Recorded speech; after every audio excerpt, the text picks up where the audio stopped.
We need to continue growing the greater good in this world, and just, the little things that you are providing here and there, with your audience, speaking, allowing us to interview you and be able to also pass that on to other members of the world.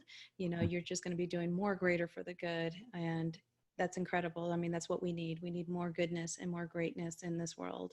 And because we need to live in a happy place. We need to live as best as we can and live the best versions of ourselves. So I think that you are a great example of what it is to be a good person, just giving good value to everybody and helping them find themselves, to be able to grow and be able to provide that as well, that goodness to the world as well. So Thank you so that's much. that's awesome. That's Thank you awesome. so much. That means a lot. And to answer your question prior, I just remembered that you had asked a question about how I got in touch with guests. So I'll keep this, these stories short, but I would do the impossible to get interviews. So, you asked about how I sort of networked with them when I had no experience.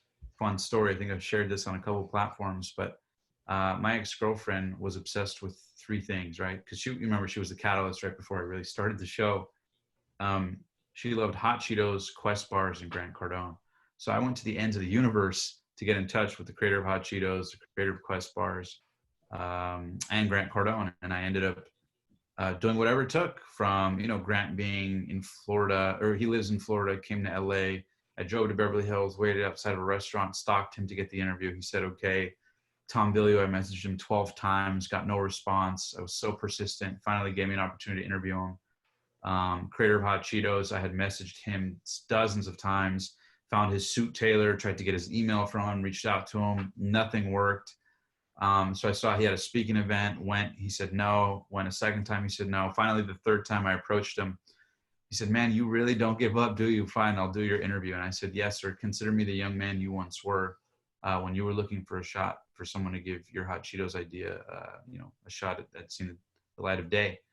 And I think because I came from such an honest, sincere, elegantly persistent place where I wasn't over gradient, and I was so determined, I was able to get those interviews. And not only that, I went from no experience to not having any of that.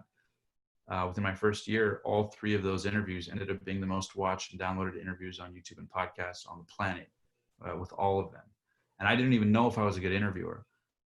So the fact that there was like hundreds of thousands of views, cumulatively views in the millions and downloads, that didn't even make sense to me. It's still, to be honest with you, Lydia, it still doesn't make sense to me.